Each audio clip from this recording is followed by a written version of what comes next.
হয়ছক পূৰ্বে আৰক্ষীয়ে নিজৰ জিম্মাত লৈছিল আৰু নিজৰ জিম্মাত লোৱাৰ পিছত তেওঁক ন্যায়িক জিম্মালৈ প্ৰেৰণ কৰা হৈছিল। আদালতে যেতিয়া ন্যায়িক জিম্মালৈ প্ৰেৰণ কৰিছিল তাৰ পিছত আৰক্ষীয়ে পুনৰ যোৱাকালি ইতিমধ্যে আদালতত আৰ্জি দাখিল কৰিছিল যে তেওঁক পুনৰ আৰক্ষীক আচলতে জিম্মাৰ বাবে প্ৰয়োজন। তো ইতিমধ্যে আৰক্ষীৰ যি আবেদন সেই আবেদনৰ ওপৰত ভিত্তি কৰি আদালতে পুনৰ 4 দিনৰ আৰক্ষী জিম্মালৈ প্ৰেৰণ কৰিছে স্বপ্ননীল দাসক। কিন্তু স্বপ্ননীল দাসৰ বিৰুদ্ধে কি এনেধৰণৰ নতুন তথ্য পোহৰলৈ আহিল যি কাৰণে তেওঁক আকৌ আচলতে আৰক্ষীয়ে নিজৰ জিম্মাত লোৱাৰ প্ৰয়োজন হ'ল, সেই কথাটোক লৈ ইতিমধ্যে আমি কিছু বিশদভাৱে জানিব বিচাৰিছিলো। কিন্তু এটা কথা দেখা পোৱা গ'ল যে তদন্তকালীন অৱস্থাত কিছু নতুন তথ্য পোহৰলৈ আহিলে, যিসমূহ কেনেদৰে হ'ল, কেনেদৰে কৰিছিলে বা কেনেদৰে যিটো পৰিকল্পনা সেইখিনি কেনে আছিল, এই কথাবিলাক জানিবৰ কাৰণে স্বপ্ননীল দাসক পুনৰ আৰক্ষীয়ে জিম্মাত লোৱা বুলি ইতিমধ্যে এটা সূত্ৰৰ মতে আমি এটা সূত্ৰৰ পৰা জানিব পাৰিছো। কিন্তু এটা কথা যে স্বপ্ননীল দাসৰ অকস্মাতে ধনী হোৱা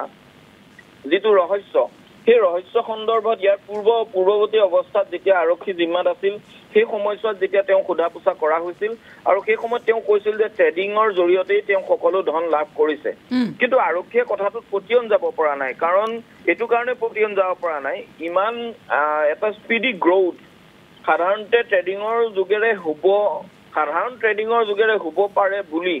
আৰক্ষীয়ে আচলতে ক'ৰবাত অলপ সন্দেহ প্ৰকাশ কৰিছে যে এনেধৰণৰ গ্ৰোথ হ'বলৈ হ'লে যিখিনি প্ৰয়োজন হয় সেই প্ৰয়োজনখিনি তেওঁ যিটো বেংক ষ্টেটমেণ্টে যিখিনি তথ্য দিছে যে বিগত এবছৰ 1.5 বছৰৰ ভিতৰতহে তেওঁ সাংঘাতিক গ্ৰোথ এটা হৈছে, ফিনান্সিয়েল গ্ৰোথ। গতিকে এই ফিনান্সিয়েল গ্ৰোথটো হ'বলৈ হ'লে তেওঁক আচলতে ক'ৰবাত নহয় ক'ৰবাত আচলতে তেওঁ এটা সাধাৰণ যিটো প্ৰক্ৰিয়াৰে ট্ৰেডিং কৰি মানুহে ধন ঘটিব পাৰে সেই সাধাৰণ প্ৰক্ৰিয়াটো অৱলম্বন হোৱা নাই, ইয়াত কিছু অসাধাৰণ কিবা এটা হ'ব লাগিব বুলি আৰক্ষীয়ে সন্দেহ কৰিছে। গতিকে এতিয়াও সন্দেহ পৰ্যায়তে আছে। গতিকে আৰক্ষীৰ মনত নতুন বহু প্ৰশ্নৰ উদ্ৰেক হৈছে আৰু সেই প্ৰশ্নসমূহৰ উত্তৰ বিচাৰিয়ে ইতিমধ্যে তেওঁক পুনৰ জিম্মা লোৱা বুলি আমি জানিব পাৰিছো। আৰু এই 4 দিনত হয়তো সেই প্ৰশ্নখিনিৰ যদি উত্তৰ আৰক্ষীয়ে যথোপযুক্ত হিচাপে নাপায় তেতিয়াহ'লে অনাগত সময়ত পুনৰ যিহেতু আগৰ পূৰ্বৰ 5 দিন এতিয়া 4 দিন 9 দিন হ'বগৈ, গতিকে তেতিয়াও আৰক্ষীয়ে পুনৰ জিম্মা ল'বলৈ আৰু 4 দিন আৰু 5 দিনৰ সময় থাকিব। গতিকে আৰক্ষীয়ে পৰৱৰ্তী পৰ্যায়ত পুনৰ হয়তো ল'ব পাৰিব। কিন্তু এই কথাটো এক প্ৰকাৰ স্পষ্ট কৰিলে যে স্বপ্ননীল দাসৰ বিৰুদ্ধে ND24 যিখিনি বাতৰি সম্প্ৰচাৰ হৈছিল তাৰ পিছত স্বপ্ননীল দাসৰ গেং হওক, স্বপ্ননীল দাসৰ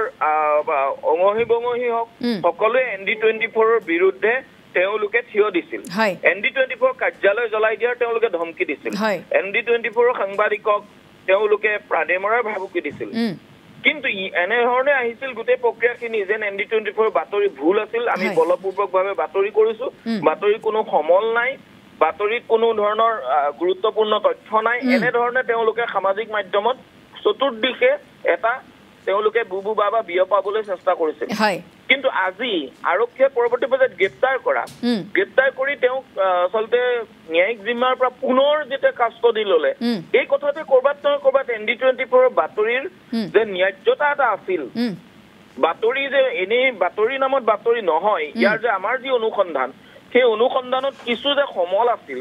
আৰু সেই কথাবিলাক পুনৰ দোহাৰিবলগীয়া এইটো কাৰণে হ'ল বা পুনৰ প্ৰমাণিত কৰিলে যে আমি যিখিনি বাতৰি কৰিছিলো সেই বাতৰিখিনি তথ্যভিত্তিক তথ্যভিত্তিক আছিল আৰু সেই বাতৰিখিনি তেওঁলোকে দাবী কৰাৰ নামত বাতৰিৰ নামত বাতৰি নহয়। যদি এই বাতৰি এতিয়াও যদি কোনো লোকে চাই আছে বা সেই TFL গ্ৰুপৰ যদি কোনো লোকে চাই আছে তেওঁলোকৰো উদ্দেশ্যে আমি এই কথাটো ক'ব বিচাৰিছো সমান্তৰালকৈ আমাৰ দৰ্শকসকলৰ যে আমি যি বাতৰি সম্প্ৰচাৰ কৰিছিলো তাৰপিছতে তেওঁক ইতিমধ্যে আৰক্ষীয়ে গ্ৰেপ্তাৰ কৰিছিল। গ্ৰেপ্তাৰ কৰি তেওঁৰ পৰা বহু পৰিমাণৰ তেওঁ সামগ্ৰী জব্দ হ'ল, তেওঁ কাৰ্যালয় জব্দ হ'ল। তাৰ পৰৱৰ্তী পৰ্যায়ত তেওঁক আচলতে আদালতে 5 দিনৰ জিম্মাৰ অন্তত তেওঁক ন্যায়িক জিম্মালৈ প্ৰেৰণ কৰিলে। কালিৰ দিনটোত আৰক্ষীয়ে পুনৰ আবেদন কৰিলে যে তেওঁক পুনৰ আৰক্ষীৰ কাষ্টডি লাগে আৰু বহু নতুন তথ্যৰ সন্ধান আৰক্ষীয়ে লাভ কৰিছে। অৰ্থাৎ এই কথাটোৰ ওপৰত ভিত্তি কৰি আদালতে এনেইতো আৰক্ষীয়ে বিচাৰিলে দি নিদিয়ে, গতিকে আদালতেতো তাত তথ্য প্ৰমাণ বা গোটেইখিনি আদালতত দেখুৱাব পাৰিব লাগিব যে কি গ্ৰাউণ্ডত তেওঁক আচলতে পুনৰ জিম্মাৰ প্ৰয়োজন হৈছে আৰু আদালতত পতিয়ন নিয়াব পৰাকৈ তথ্য প্ৰমাণ তেওঁলোকে দাখিল কৰিছে। যি কাৰণতহে আচলতে আদালতে তেওঁলোকক পুনৰ জিম্মা প্ৰদান কৰিলে এতিয়া কথাটো হ'ল আমাৰ বাতৰিৰ পিছতে তেওঁলোকে অসম জুৰি তেওঁলোকে যিটো আচলতে আমাৰ ND24 বিৰুদ্ধ আচৰণ কৰাত উঠি পৰি লাগিল আমাৰ সামাজিক মাধ্যমৰ যিটো পেজ আছিল বিভিন্ন সামাজিক মাধ্যমত সেয়া টুইটাৰ হওক সেয়া ফেচবুক হওক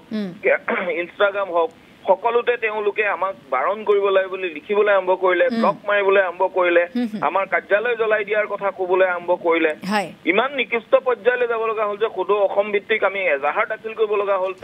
স্বপ্ননীল দাসৰ গেঙৰ বিৰুদ্ধে যদি সঁচাকৈ আমাৰ বাতৰিখিনি আমি যদি সম্পূৰ্ণ তথ্য ভিত্তিক নাছিলে তেতিয়াহ'লে আজিৰ তাৰিখত পুনৰ আদালতে তেওঁ কিয় আৰক্ষীৰ জিম্মালৈ প্ৰেৰণ কৰিলে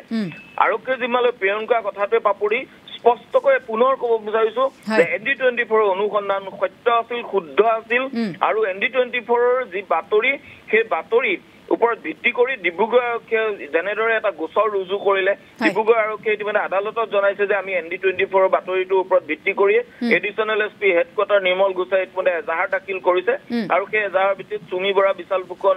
তাৰ্কিক বৰাকে ধৰি বিভিন্ন ধৰণ গ্ৰেপ্তাৰ হৈছে সেই কথাটো উল্লেখ কৰিছে আদালতত আৰু ঠিক একেদৰে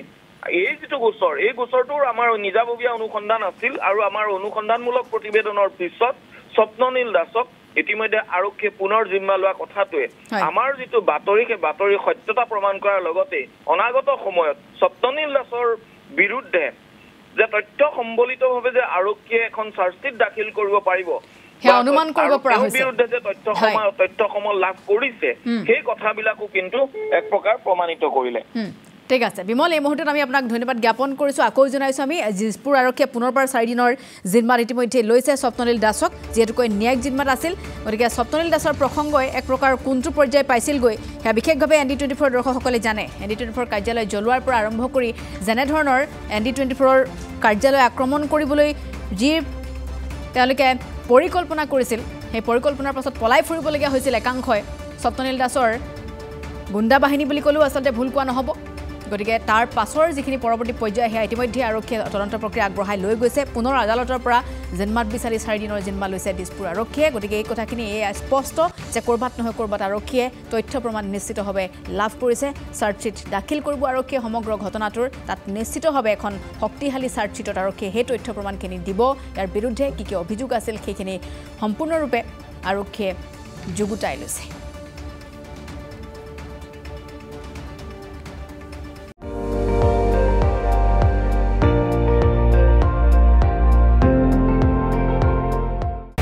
আপুনি চাই আছে ND24 সৰ্বশ্ৰেষ্ঠ নহয় সৰ্বোত্তমৰ দৌৰা